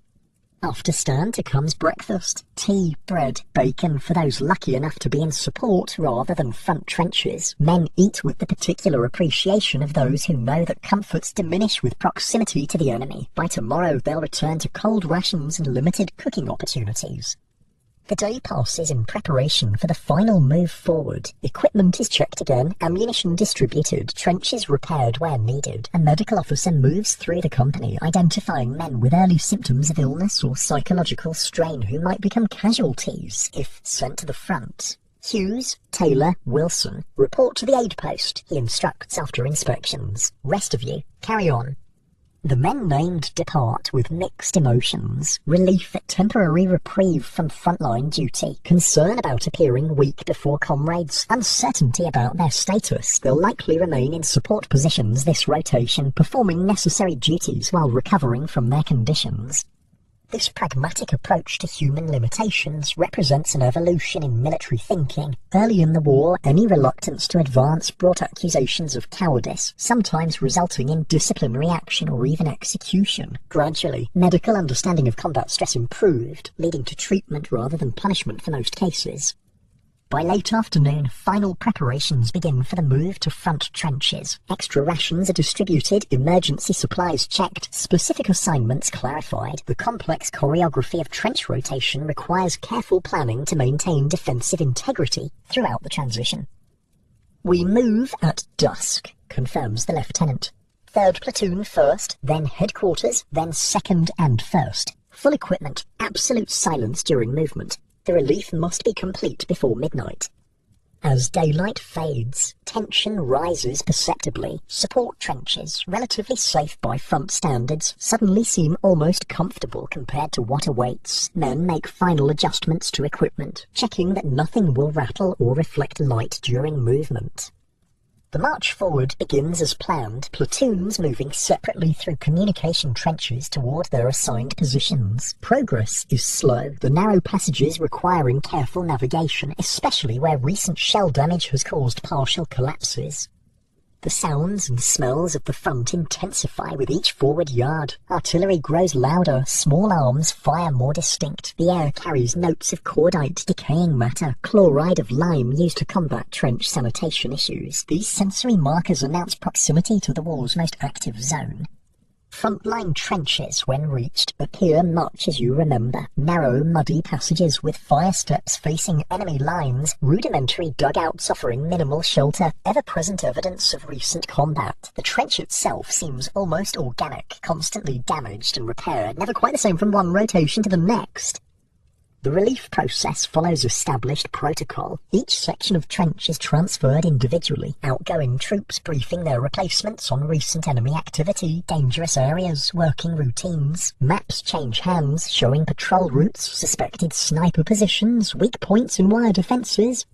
They've been mortaring this section every morning around 5, explains an outgoing sergeant, pointing to a trench intersection. Best keep movement minimal then. Oh, and their new sniper is good. Got Williams yesterday when he was only up for a second. Such practical information transfers save lives, preventing newcomers from repeating others' fatal mistakes. The institutional memory of the trench persists despite constant personnel changes, accumulated wisdom passing from rotation to rotation. By midnight, relief is complete. The outgoing battalion disappears down communication trenches toward their own rest period, leaving your company fully responsible for this section of the front. Sentry assignments begin immediately, with the most experienced men taking first watch, while others organize dugouts and equipment. Standing on the fire step, peering cautiously through a periscope at no man's land, you experience the peculiar sensation of returning home to a place you rationally fear and hate. The trenches, for all their misery, have become a known environment where roles and expectations are clear. The extraordinary has become ordinary through extended exposure. This psychological adaptation explains much about the trench soldier's experience. Men adjust to conditions that would have seemed impossible beforehand, finding routines within chaos, moments of calm amid danger, even occasional humour in absurdity. The human capacity for normalisation proves both a survival mechanism and a trap, enabling endurance while making the abnormal seem acceptable. In your dugout between sentry rotations, Thomas captures this paradox while preparing a small stove for tea. Strangest thing, he muses, carefully shielding the flame from outside view. First time at the front, thought I'd never last a day. Now it's been 15 months, and sometimes I wonder if I'll remember how to live properly after, if there is an after. The question of after haunts many conversations in quiet moments. What remains of the men who entered this war? How will they reintegrate into peaceful society if they survive physically? The changes wrought by trench experience go beyond visible wounds, altering fundamental perceptions of normality, danger, and human capability.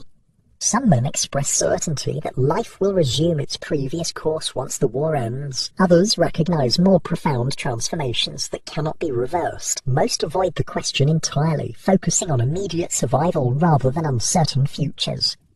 The night passes in the familiar rhythm of sentry duty, brief sleep, stand to, and routine maintenance. By morning, the company has re-established itself fully in the front-line environment, individual soldiers slotting into roles shaped by months of similar rotations. Dawn brings the expected German artillery, predictable in its timing, if not its specific targets. Men take cover in dugouts or traverse corners, the veterans distinguished by their ability to identify shell types by sound and adjust their protection accordingly. When the barrage lifts, normal trench life resumes. Working parties repair damage, sentries maintain watch, runners carry messages between command posts. The machinery of trench warfare operates with remarkable consistency despite constant personnel changes and enemy action. For the individual soldier, this environment creates a peculiar mixture of extreme alertness and numbing routine. The body remains constantly ready for sudden threats while the mind settles into repetitive patterns that make the unbearable temporarily manageable. Thomas expresses this duality while checking wire defences through a periscope. See that crater there? About 40 yards out. We lost Johnston there last rotation. Patrol ran into an ambush. He continues, scanning methodically. Voice matter of fact, despite the content. Good news is, it's perfect cover for our next reconnaissance. Bad news is, Jerry knows that too. This balance between acknowledging danger and functioning despite it characterizes veteran soldiers. They neither ignore threats nor become paralyzed by them, instead incorporating risk assessment into ordinary decision-making while preserving emotional reserves for when they're most needed. days pass in the front line, each similar yet never identical. Small variations acquire disproportionate significance in this confined world. A day without casualties becomes cause for quiet satisfaction. A letter from home brightens an otherwise monotonous rotation. An extra ration of rum acknowledges particularly difficult conditions. Relationships deepen further in the pressure cooker of frontline service. Men who shared rest billets now share imminent danger, reinforcing bonds already stronger than most civilian friendships. They develop wordless communication systems, intuitive understandings of each other's needs and capabilities, mutual trust that proves literally life-saving in combat situations. This brotherhood represents perhaps the sole positive aspect of trench warfare consistently identified by veterans after the war. When asked what they miss about military service, few mention the conditions, dangers, or even the sense of purpose. Instead, they cite the uniquely intense camaraderie rarely replicated in civilian life. The war itself gradually recedes in immediate consciousness, becoming environmental rather than exceptional. Artillery, once terrifying, becomes weather, something to be monitored and accommodated rather than feared anew each time. Death, once shocking, becomes statistical, not less tragic but less surprising when it occurs. This psychological adaptation enables survival but exacts costs that emerge fully only after the war. The hypervigilance necessary in trenches doesn't dissipate easily when danger passes. Reflexive responses to loud noises, crowded spaces, or confined environments persist for decades. Dreams replay combat experiences in endless variation. What later generations will call post-traumatic stress disorder remains unnamed but widely experienced among trench veterans. Some recover fully, others partially, some never at all. The invisible wounds often prove more persistent than physical injuries, shaping lives long after scars have healed. In the trenches themselves, men rarely discuss these long-term implications. Their focus necessarily remains on immediate survival and the welfare of comrades. The future exists as an abstract concept, a hypothetical state accessed through surviving first this day, then the next, then the rotation after that. This present-focused mindset characterizes frontline experience across all armies and theatres. It represents neither short-sightedness nor philosophical choice, but practical necessity. The scale of the war and its potential duration exceed individual comprehension or influence, making smaller time frames the only manageable mental units. As your rotation in the front line continues, this narrowed perspective becomes increasingly natural. The world contracts to the few hundred yards of trench your section occupies, the men immediately around you, the tasks directly before you. Larger questions of strategy, politics, or war aims fade into irrelevance compared to maintaining wire defences or ensuring adequate ammunition supplies. Yet within this constrained existence, moments of unexpected beauty or connection still occur. A sunrise that briefly transforms no man's land from nightmare to painting. A letter shared among friends, providing glimpses of the world beyond shell holes and barbed wire. Small acts of kindness between men who have lost most normal outlets for compassion. These moments sustain the human spirit when conditions would otherwise crush it entirely. They provide necessary contrast to the prevailing grimness, reminding men that existence contains more than mud, fear, and death. They become treasured memories carried forward when the trenches themselves have returned to farmland or disappeared beneath new construction. The true history of the war resides in these personal experiences rather than official records or strategic assessments. The reality of trench warfare exists in individual perceptions, the specific weight of a wet uniform against tired shoulders, the particular quality of light filtering through morning mist over shell holes, the exact tone of a friend's voice offering encouragement during moments of despair. These sensory details, multiplied across millions of participants, constitute the war's most accurate record. They explain why veterans often find official histories inadequate, missing the lived texture of experience that defies generalization or abstraction.